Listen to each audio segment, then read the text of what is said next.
Сәлеметсіздер ме балалар? Қайырлы күн. Бүгінгі көңіл күйлеріңіз қалай сіздердің? Жақсы, тамаша.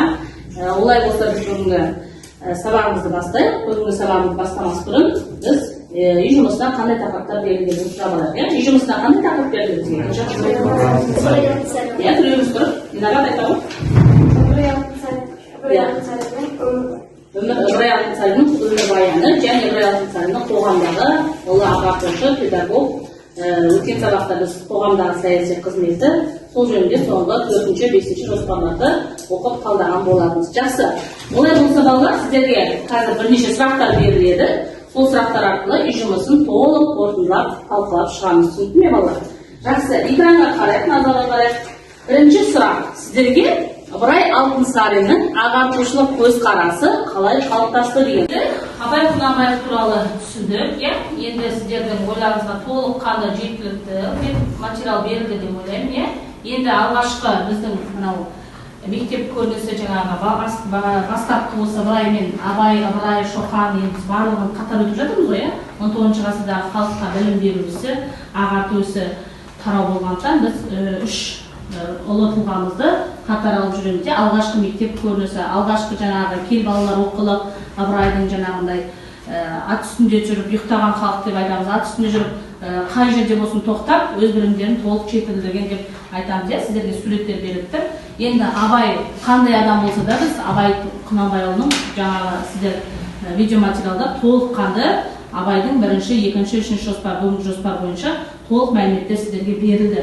Енді сіздерге мынандай тапсырма, жұптық жұмыс, яғни сен маған, мен саған деген сұрақ жауап бойынша тез арада, ойланбаймыз бұл жерде, тез арада енді сіздерге жаңағы барлық мәлімет берілді, бірінші топқа болсын, екінші топқа болсын, үшінші топқа болсын, барлықтарыңызға тек қай сұрақтарды білеміз, толық жауап беруімізге бола береді.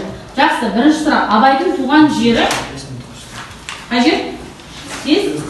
Шығыс Қазақстан облысында Абай облысында. Қай жылы өмір сүрген? Өскен ортасы, енді тез жауап берейік. Бұл бізге таныс. Өскен ортасы, Абай Құнанбайұлының өскен ортасы. Шығыс Қазақстан облысы. Қандай жерде өскен? Туған жері ғой. Шығыстан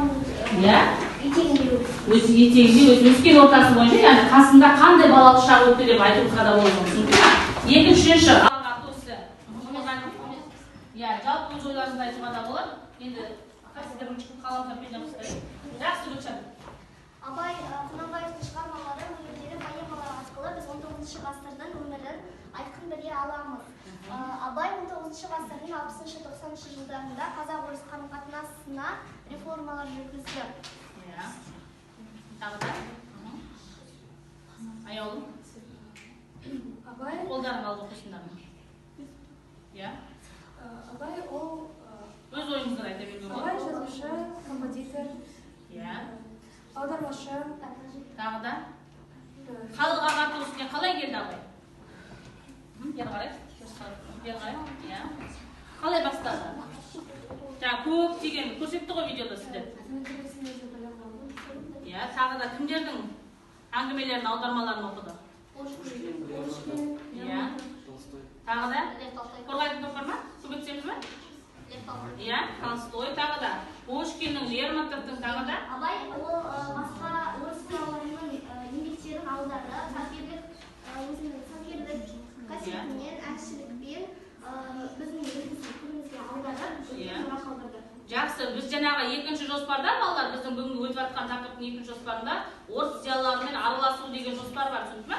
Сол жерде жаңа бізде видеода көрсетті ғой, кімдердің аудармаларын толық шығармаларын оқып, Абай өзіне естеді, көптеген мағлұмат жинады, көптеген өзіне қоржынына жинаған. Жақсы, бірінші топ, ғалымдар тобы, тағы да сіздерге зерттеу жұмысын жалғастырыңыз деген қағидаға тоқталамыз. Түсіндіңіз ме? Отыра қойды. Екінші, әдебиетшілер ортаға келіп Нұрлыжан, әдебиетшілер кім ғой? Инабат пен Бірлан, ортаға тыңдаймыз төрт қатар. Бұлар қорғай беріңіз.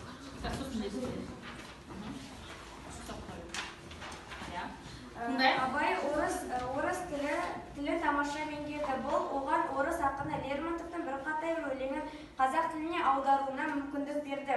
Абай орыс ақындарының, мысалы Лермонтовтың «Шайтан», «Дұға», «Қанжар» секілді өлеңдерін аударды.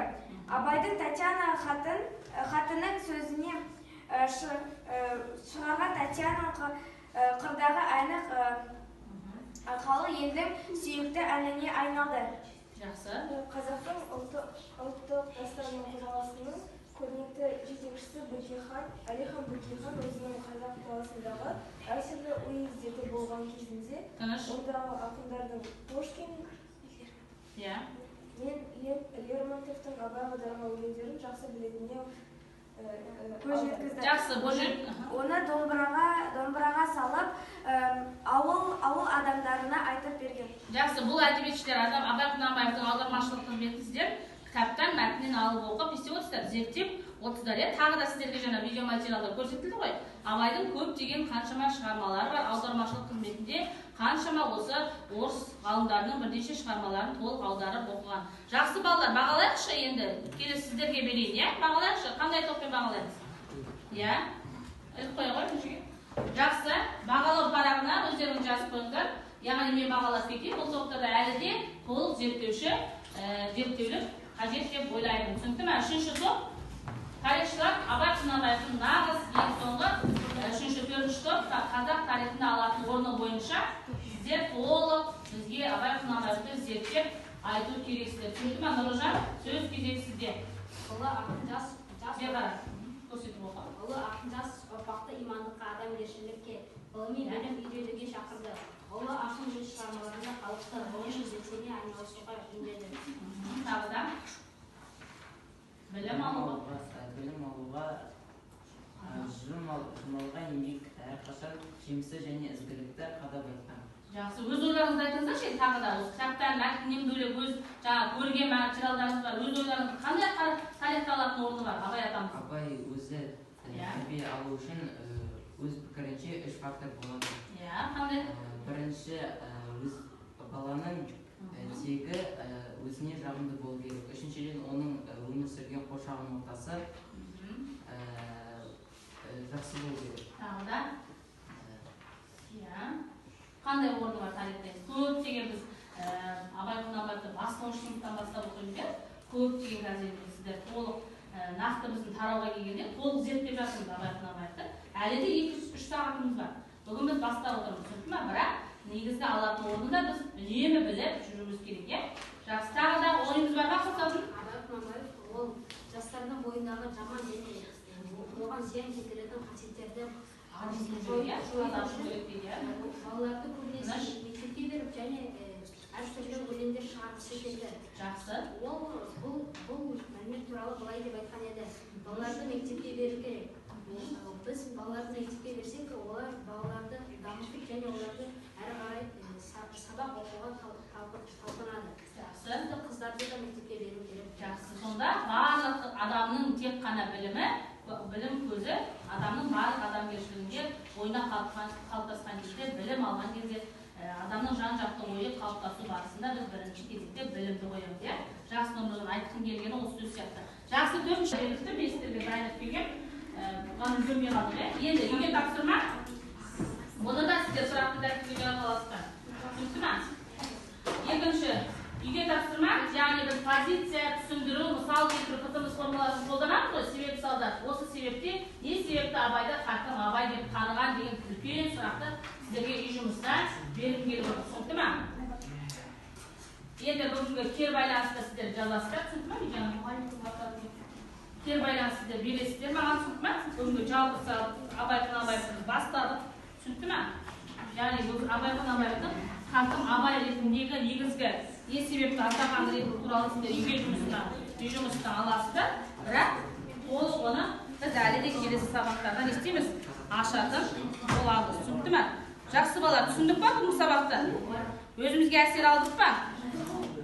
Қалай болды сабақ? Кері байланысқа осыған маған қағазға жазып кетесіздер. Түсінікті ме? Үй жұмысы бойынша және алған бүгінгі сабақ бойынша Абай Құнанбайұлын бастадық біз ағартушы ғалым.